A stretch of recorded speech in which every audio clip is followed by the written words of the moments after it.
Good evening again, participants. We are delighted to have you here for the TCP Module 4. That is the final session of this TCP program. So these programs are hosted by Varthana, a non-banking financial company dedicated to supporting schools in their journey towards growth and excellence. In addition to financial support, Varthana offers a range of educational services, and this TCP services is one such initiative. So let's work together to make this an engaging filled with a lot of interactions. So the next is the facilitator interaction. Today, I, Preeti Ponappa, will be taking this session. I have been working with Varthana from past 4.5 years. Previously, I have worked as a teacher, a resource person in an NGO, and worked in a early childhood education more on the curriculum. So the next is on the so the assignment was last time was given as choose one strategy from today's session to implement in your classroom, like active listening, affirming student identity, responsive communication, routines and rituals for belongings. So why you choose that? Why you chose the strategy? What impact did it have on your students, and what changes did you notice in engagement? Actually, Mohan sir, who was actually very actively giving a response and trying to implement. So hope others were able to implement. So Mohan sir did mention that he used active listening as the main strategy. And in the poll questions also, most of them mentioned about active listening. So and along with that, so the active listening where the Mohan sir explained about is where that he gave them the students the opportunity to talk, and even if it was a challenging aspect also, they opened up. And the one thing that he mentioned in his sentence was whenever the child was giving a response, he paraphrased it. So the main thing, the paraphrasing, actually, we shouldn't directly correct anyone. So it's more of paraphrasing is actually giving them the support, what their sentence they have mentioned is right to some extent, and we are right correcting them in a right manner. So this paraphrase actually helps a lot, even when we grow up, also when we are talking to our peer teachers or peer colleagues also. So automatically, this paraphrasing helps. We shouldn't directly correct anyone. So the active listening, listening with patience helps a lot. So this was the assignment. So anyone wants to add on what if you have tried any of the strategies in your classroom? Not a problem. I think it takes time to implement few things. It's not we have a whole year in hand, so you can keep on implementing. So here is a recap of the overall session that we had. First is what we had was the bias, microaggression, and exclusion, the inclusive classroom teaching. When we say inclusive classroom teaching, can mainly because bias, microaggression, and exclusion can strongly affect how safe or valued and capable students feel in the classroom, especially they feel unsafe. So we highlighted that an inclusive classroom is one where every learner heard, supported, and believed in. So, and both teachers and students play a role in building this environment for bias, microaggression, and exclusion. So we also understood that agency, when we say agency, it's student agency. It does not mean giving students total freedom without guidance. It's mainly guided ownership where students make choices with support from the teachers and gradually build responsibility. When agency is strengthened consistently, continuously through learner profiles, the way how to manage the learner profile, which can be passed from one class to another. So there is a profile how they are improving, also where they're lacking. So all these learner profiles and meaningful choices, or the choice based learning, when we give them the option to choose it, and structured support, it leads to autonomy, where students can manage their learning independently. So we have to give support on that. We talked on the second session module was on the student agency and autonomy. And the next topic was on the third, discussed on the strong teacher-student relationship, which is the most important and which is built through trust, respect, and care, and consistently supported by practices like active listening, affirming student identity, and responsive communication. Today, we are bringing all these ideas together, that is inclusive student agency and autonomy, and along with the strong teacher student relationship, we are bringing all this together to mainly creating a positive high expectation classroom. So today's topic is mainly on designing a positive high expectation classroom climate. So many of us already are doing these things, but some parts might have slipped out or due to a busy schedule. This session is just a refresher and a chance to reflect so we can strengthen what we do and make sure every child feels supported, valued, and even encouraged to do their best. That is the main impact.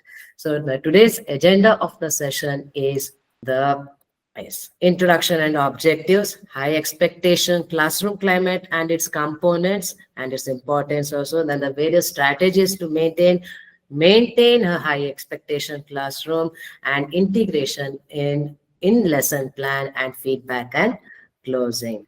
The next is the objectives of today's session is mainly what you are going to achieve from this session is understand the concept of high expectations in a classroom climate and identify the components of high expectation and how to integrate them in classroom, then apply strategies in classroom to develop a high expectation classroom culture and reflect the concept in your lesson plan, how you can integrate them in your lesson plan.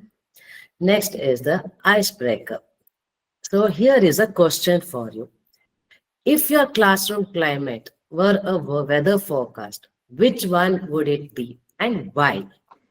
So if your classroom climate were a weather forecast, so which one would it be and why?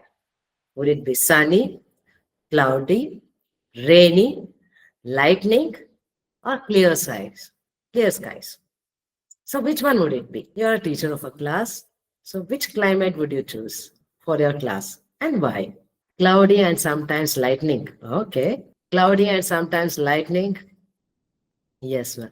Okay. And Disha ma'am mentioned cloudy and sometimes lightning. I'm assuming that sometimes it's too, they are very dull, not interactive, and sometimes they are too hyperactive. And Nirupama ma'am, clear skies, because sometimes they are in their own mood and sometimes very enthusiastic. Thank you, ma'am. Yes, and Nirupama ma'am, clear skies. I think that's the perfect students with not much of interactions or not too moody also. I know most of you will be knowing how your class is. So you know your the weather. The weather is not same. So it keeps on changing. It cannot be the same. So today it is cloudy, tomorrow it will be sunny. Even these days we can find that. Yes.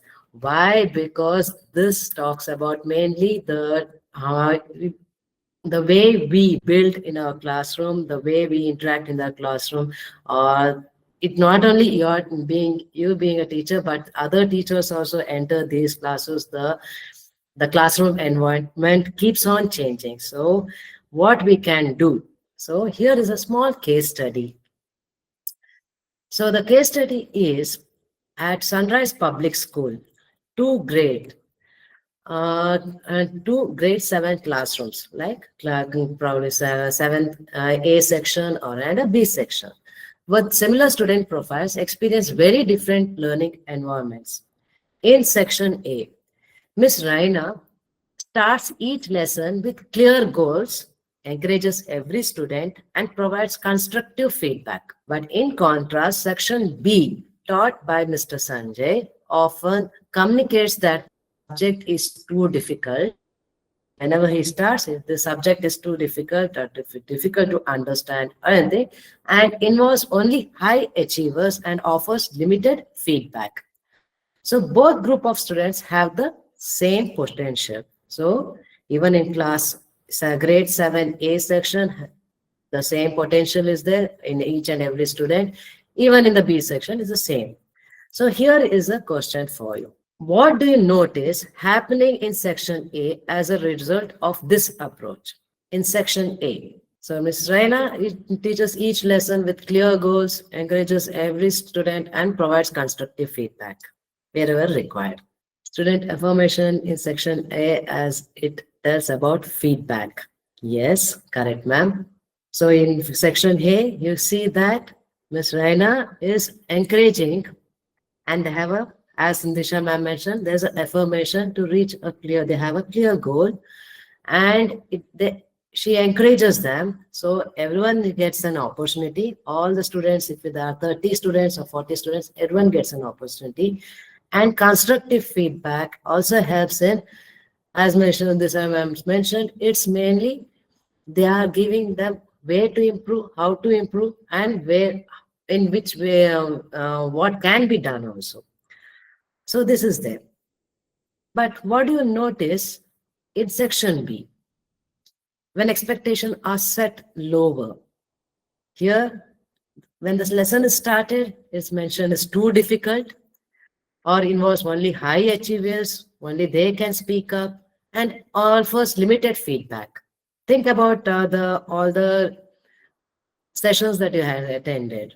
You realize what would happen. What will happen in section B is that they get demotivated.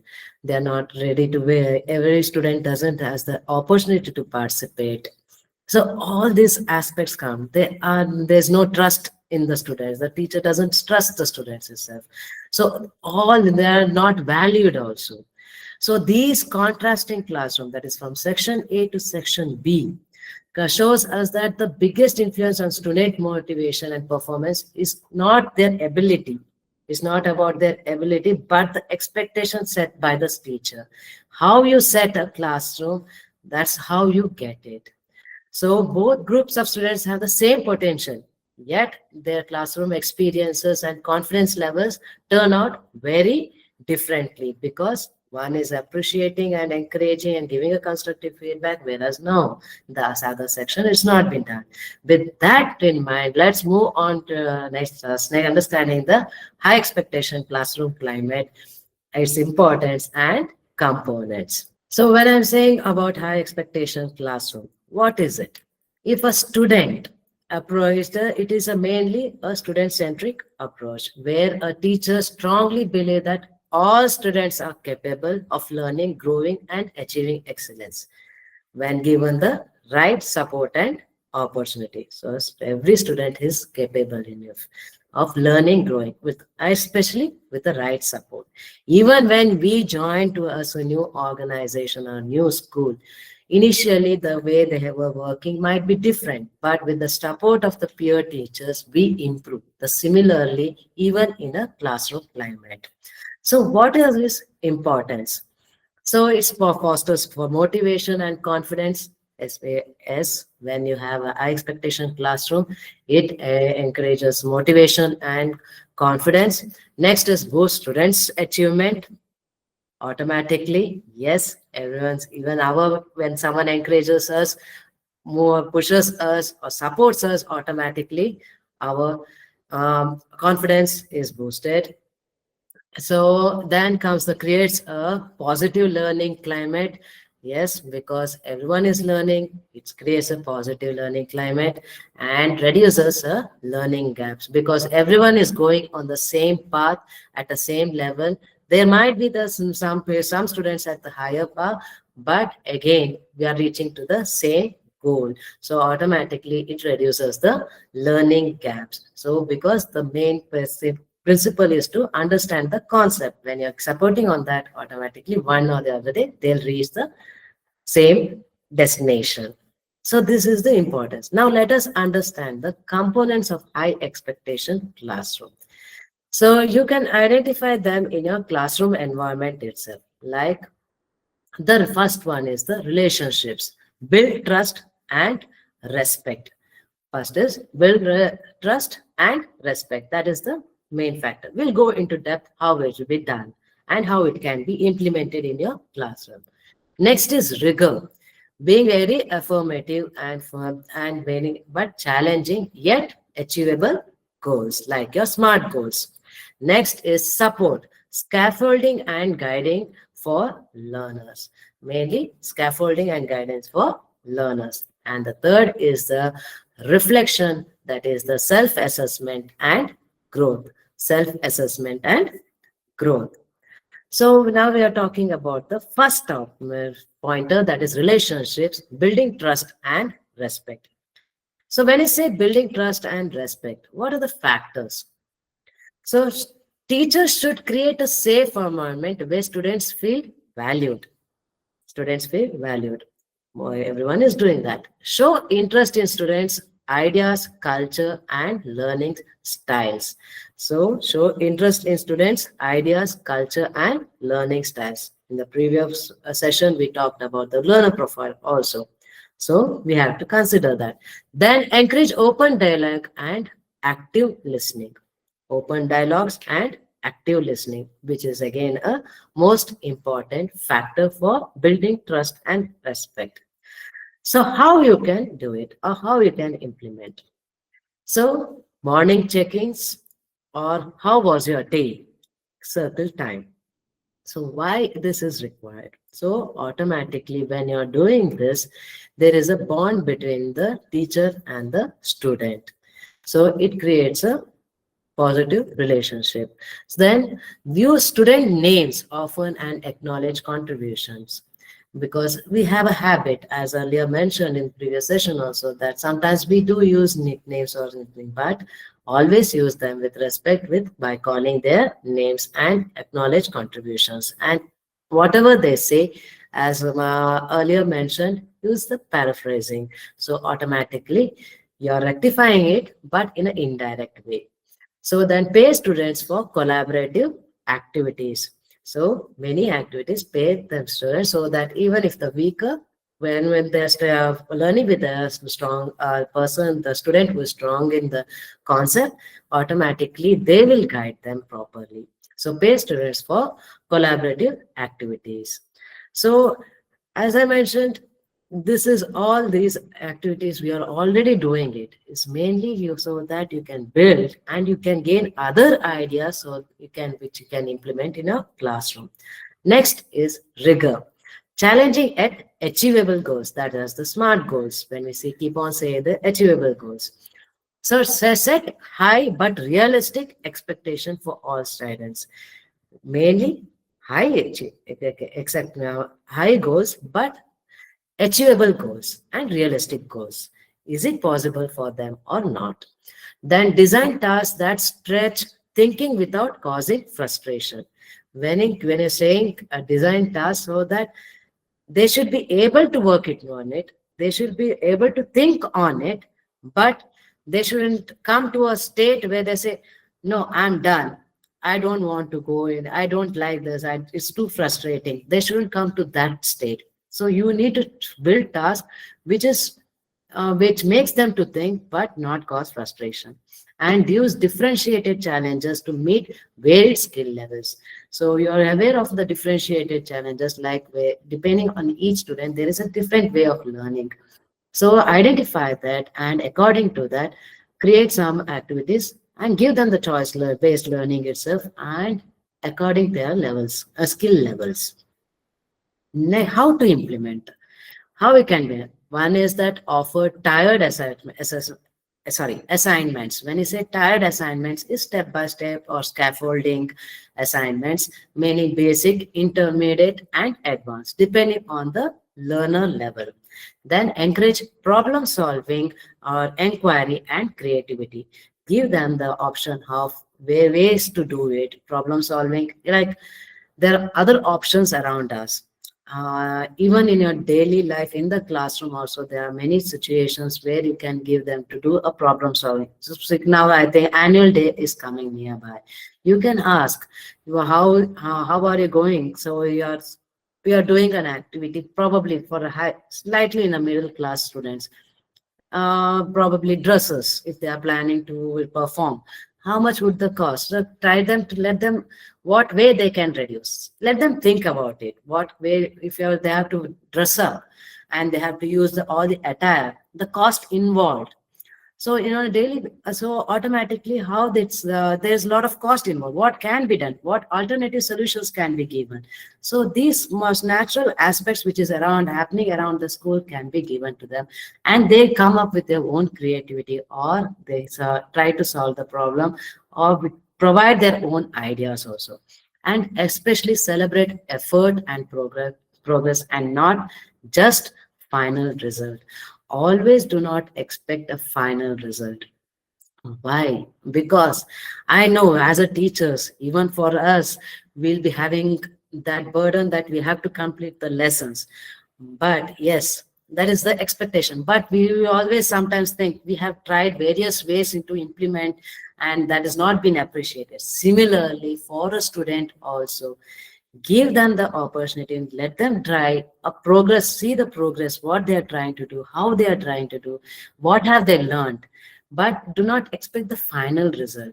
Sometimes they might take time, so the final end result will be there, but it will take time. You can guide them to there. So this is something how we have to celebrate it. So this is mainly on challenging yet achievable goals. Next is the support or the scaffolding and guidance. How it can be done, the way, what are the features of it. Provide guidance and resources to help students succeed. Mainly give them the guidance and resources, what is required. Depending if when a weak student is there and is difficult in understanding things, probably the best option would be a peer learning. That will actually help. And you also have to guide the peer that you can encourage that the student. You have the capability, because appreciation should be both, because they shouldn't think that the style who's studying well shouldn't think that I'm always tagged with someone who is weak. My time is going, but you need to support that. No, even if he comes, wouldn't be good. That comes again empathetic or the sympathy, everything's come over here. So automatically these classrooms is a place where they learn a lot of things. So provide guidance and resources to help students succeed.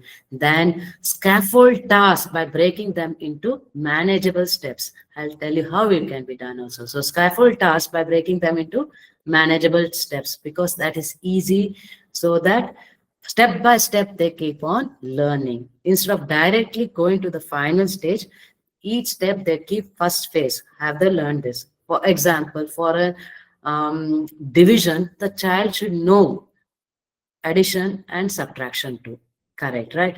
So the first main thing that is required. So does the child has a concept of addition and subtraction before going to the division part or the multiplication also? Because multiplication is nothing but the double of the addition. So when division comes, the subtraction is a must.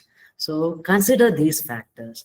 So and encourage peer collaboration and mentoring, because as I mentioned earlier, peer collaboration and mentoring actually helps any student. How it can be implemented? A step-by-step guide, how it can be done, a group work, because a group work can be included with this, and you have to mention that even the weaker student need to be involved, and you have to guide him, so that when the question, you can have a class quiz where you can question and the team has to support them to respond. Also the weaker student has to respond and the other students has to support him or her to respond. So that is a group work. And prompt questions to guide critical thinking. When you're saying critical thinking, there are each lesson, even it is a language or even it is a social studies, anything, there would be something which is about a general knowledge or something which you can twist the question also. So like you need not give for any lesson, for especially if I'm talking about language, for a story you need not uh, give an ending to a story or create your own story and say that there is no end. You don't create an ending, you ask them to create an ending for it. So you get more responses. So they'll be thinking, a lot of thinking happens in them. So the more you get a response, the communication builds. So how it's a one creativity question, one prompt question that you give, it creates a lot of interaction. They come up with, they try to frame sentences, and their mind is active. It's not a stable mind. So the mind thinks in various ways. So these kind of questions also can be given in any subject. So always give prompt questions to guide critical thinking. So this is about support, scaffolding, and guidance. Next is the reflection, that is self-assessment and growth, which is the most important. Next, encourage students to assess their own learning and set goals. As earlier mentioned also, in the earlier sessions, that every child has to have assess themselves where they are. You can give the exit tickets, or you can ask them to identify have they reached their goal. All these aspects come into existence, and reflection builds self-awareness and motivation, because they are able to encourage themselves. No, somewhere I have lost, can I take a guidance? I can take a guidance with from the teacher, what I can do, and use feedback to guide next steps, not just evaluate performance. When you are giving feedback or when you are assessing the student, always give them the next what can be done according to the student level. Not according to us, but according to the student level, how you have to guide them the next steps, and not just evaluate performance, how it can be done. So journals or reflection prompts you can give, one, or you can, as I mentioned, or they can write a thing, exit tickets, like one thing I did well, or one thing I can improve activity, and peer feedback sessions. And peer feedback sessions is again the most important, because they give the right feedback. Because as a friend, when I'm sitting beside the other student, automatically when they give the right feedback, then they think that it's not the teacher who is giving, but a class of mine who is giving a feedback. So I need to work on it, and I'm good at it. So it should be positive and the negative aspect also. So these are the four components of a high expectation classrooms. Next activity is with which components fits best. At the end of the lesson, students struggle to explain what they learned to improve or improved upon. So at end of the lesson, students struggle to explain what they learned or improved upon. For this question, which component will you use? Disha ma'am, you are right. It's reflection. Using of quick reflection routines like exit slips, or I used to think, now I think, this actually helps them to improve or what they have learned on. The next question. A group of students sits quietly during an activity because they are unsure how to proceed. A group of students sits quietly during an activity because they are unsure how to proceed. So which component will you use? Is it relationship, rigor, support, or reflection? No one? Yes. You're right, Disha ma'am. It is support. Support mainly providing scaffoldings, guiding questions, or modeling. So the next question. A student refuses to attempt a challenging problem, saying, I'm not good at this. So which component will you use? Is it reflection, support, rigor, or relationship? You're nearly right, ma'am. But yeah, it's relationship, because it reinforces belief, encourage effort, build trust, and communicate. I know you can, because you're encouraging them first, and then the rigor comes where you can give them the objective, but which is achievable and manageable also. Thank you, Disha ma'am. Thanks for being very active. So now let us go to the strategies to maintain high expectation classroom.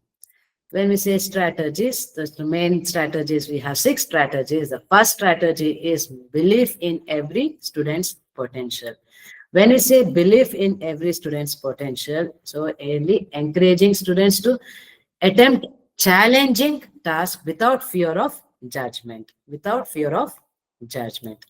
So when you say how can the example how it can be done, A teacher tells a struggling leader, I know you can master this chapter with practice. Let's work on it together. So, what happens here? So, here is mainly you're supporting the students that you will master. You are saying that you're confident enough on the style that he can master in the chapter with practice. And you're what you're doing, you're giving him a support that we work on it together. So this is one of the example how you encourage the students, mainly believe in every student's potential. The next is challenging and meaningful goals. When we say challenging and meaningful goals, it is mainly to the task is rigorous but achievable. Mainly encouraging them to engage and think critically. So you're making them to challenge the task and meaningful goals. So example how it can be done. Assigning a science project where students design a simple experiment rather than only answering textbook question. Answering only textbook questions. You're asking them to simple design a simple experiment. Is because hands-on experience is required. So that helps him to retain the knowledge what they get. So that's a rather only answering textbook questions, you're giving them a simple experiment. The next third strategy is on the growth mindset culture. When we say growth mindset culture, after a student, sorry, a growth mind, when you say that, so automatically it's mainly encouraging resilience and persistence. You're actually persisting them that you can work on it, you have the capacity, you have the capability to work on it. So for example, after a student fails a quiz or any kind of test, a teacher comments mistakes are how we learn. Let's review and do better next time. But that shouldn't be a repetitive one. So you have to see to that mistakes are normal. It's something which we learn from it. But this same mistake cannot be repeated again. So let's review and do better next time so that we do not do the same mistake. This is the growth mindset culture to have a in a classroom. And ownership. When we say student ownership, it's mainly on empowering. When you say, as I mentioned about student agency and autonomy, it's mainly empowering students to take responsibility and become self-directed. They need to know where they're going, what they're trying to learn, and what is the idea of learning that topic. So you actually empower the students. So example, student sets personal reading goals and track progress, reflecting weekly on challenges and successes.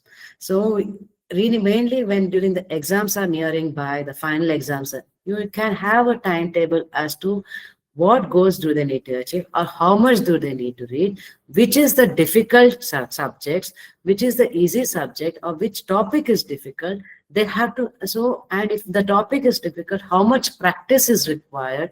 So they have to plan everything. So, and they have to check that, mainly track their progress, because just noting down is not effective. To track their progress, were they able to start it, how much extent were they able to start it, were they able to complete it. So this should be on a weekly basis, and mainly they can, that is mainly the student ownership, and this has to be encouraged in them to do it. And probably mainly as a teacher, we need to just push them and follow with them, because this continuous follow will actually help them to complete it, and this becomes a habit. This is student ownership. The next strategy, the fifth strategy, is constructive feedback.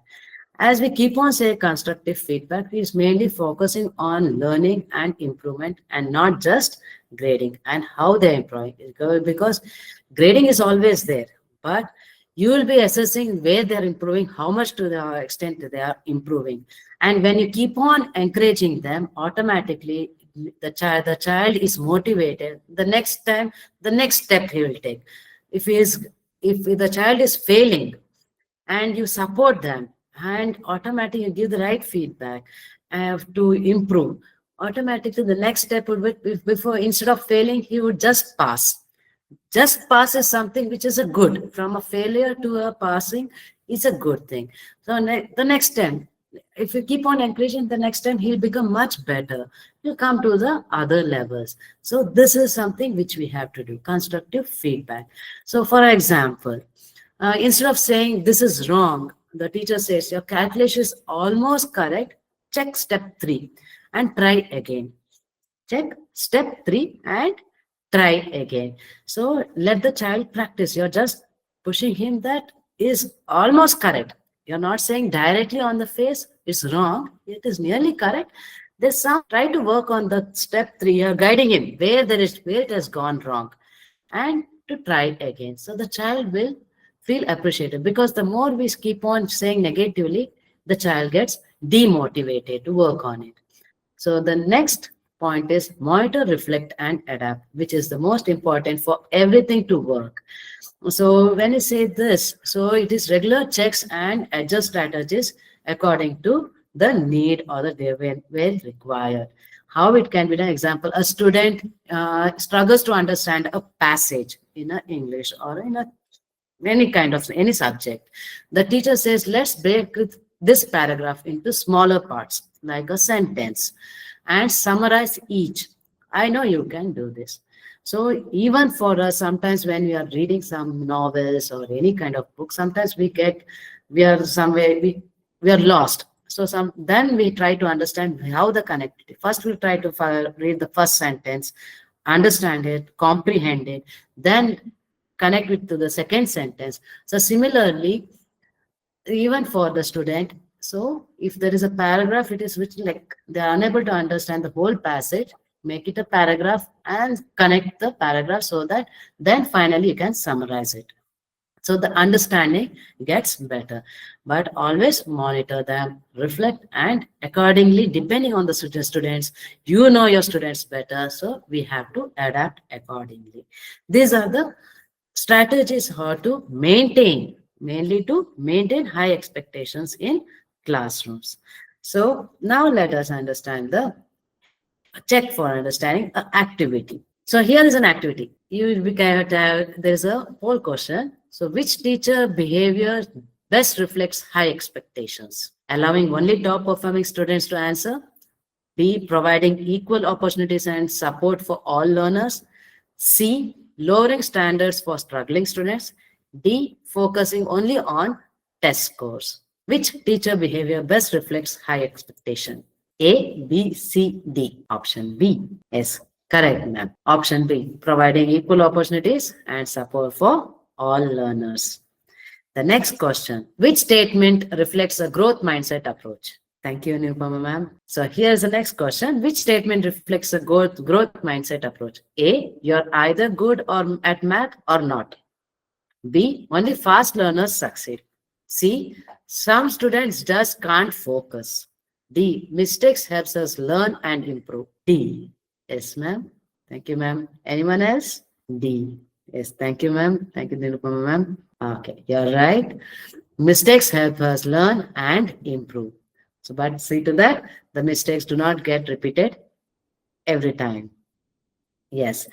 Now, next is another. Yes, here is a integrating the next topic is on integrating high expectations in lessons plans. Integrating high expectation in lesson plan. How you can do that? So intentionally designing learning experience that communicate the belief that every student can achieve meaningful progress. When you say integrating expectation in class lesson plans is mainly intentionally. You are intentionally designing learning experiences that communicate the belief that every student can achieve meaningful progress. Meaningful progress. And here are the stages of how we can do it. First is the objectives. I'll go how it can be done. The second is introduction and warm up. Third is the concept teaching or exploration, then guided practices, then assessment, and finally the closure. These are the 6 stages how you can integrate in your lesson plan.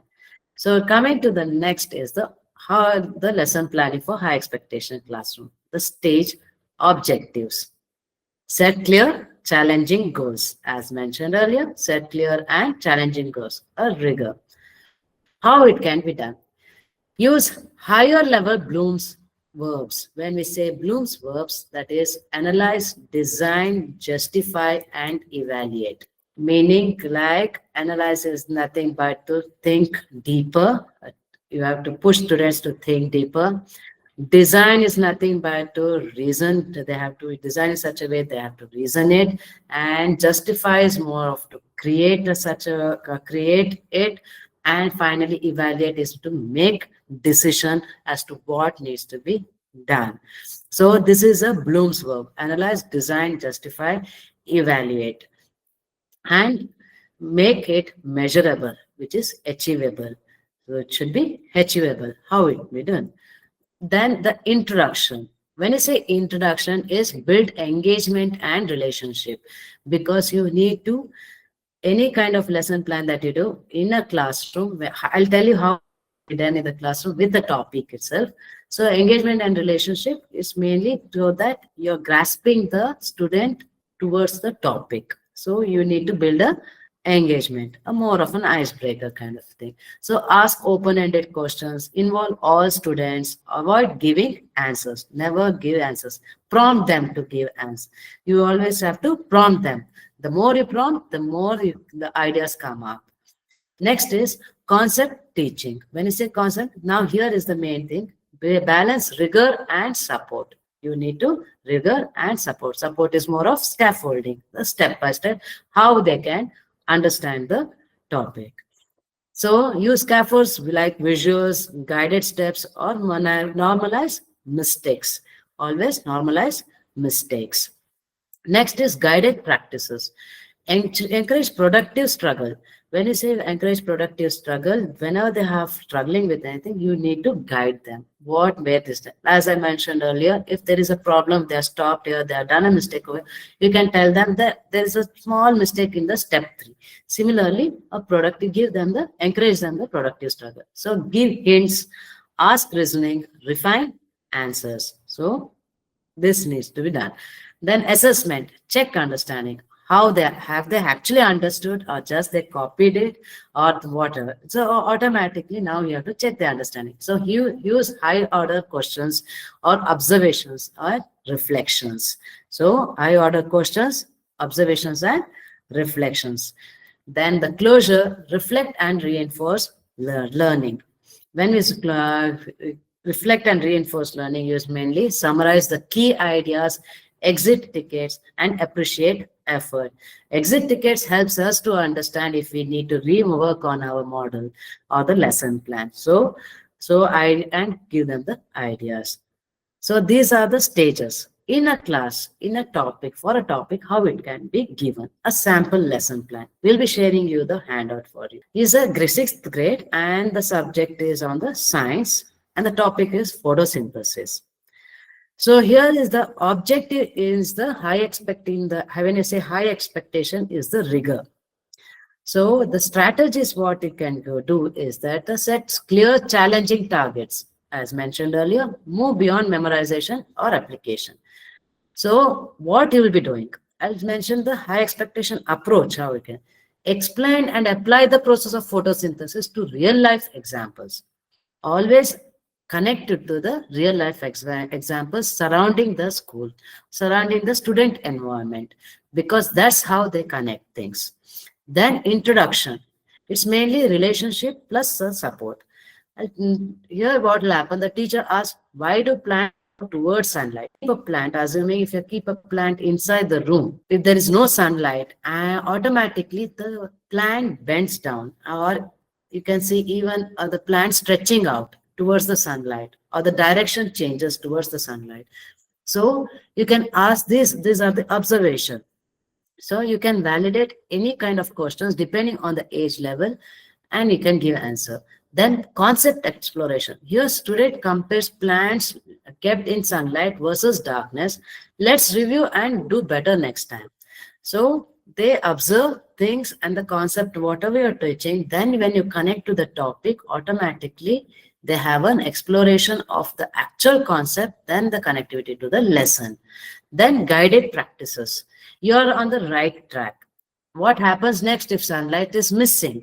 you're asking a question, because now they kept it in the darkness also. Automatically, the plant dies. The observation happens. You keep on giving question, prompting questions.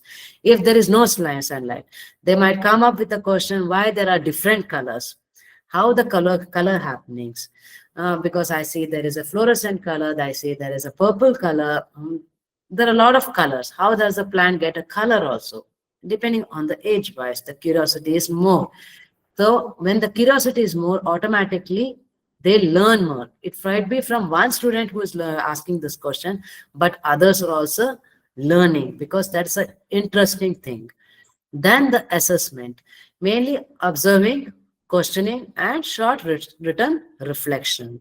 Then finally, the closure. When you say closure, you have all thought like a scientist today. You are just encouraging them. So well done. This is where you are encouraging them and like saying, you have all thought like scientists today. It's well done. I think you are going to become a scientist. Just a phrase that you can use depending on the situation. This is an example how it can be implemented in the lesson plan, the various ways it can be done, the different stages. Now, here is a case study. Mr. Arjun gives his grade 6 science class a challenging project. Design a model showing how plants make food. Some students immediately say this is too hard.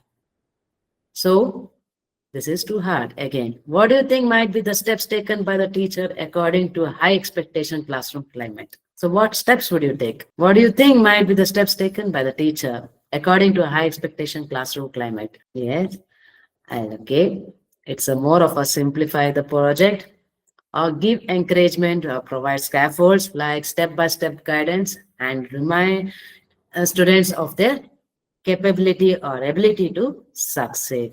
It's only pushing them or making them realize that they have the ability to succeed. Here, this is how it works. So I need to, before I go to the summary part, do you find any challenging aspect in your classroom? So if it is an open forum, so you can ask, place your questions.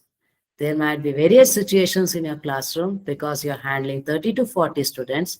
Are you finding any situations where you're finding difficulty in having a positive climate, classroom climate culture, or you're finding providing the student autonomy or agency, or inclusive, or even the teacher-student relationship? Okay, then I'll go to the summary of today's session. A student-centered approach where teachers believe all students can learn and excel with proper support, which is required. Your support is most required. Then components are strong relationship, trust and respect, rigorous and achievable goals, supportive scaffolding for all learners, and opportunity for reflection and self-assessment. Then to maintain high expectation classroom, use challenging tasks so that they can think creatively, ask deeper questions, scaffold learning, encourage productive struggle, and give clear growth-focused feedback. Then the last, integrating high expectations into lesson plans involves setting clear objective, introducing, exploring concept with practice, assessing learning, and closing the lesson effectively. Try this out and automatically you have a impactful, and there won't be a learning gap, and everyone would be interested to learn the topic. So here is a summary. So thank you, teachers.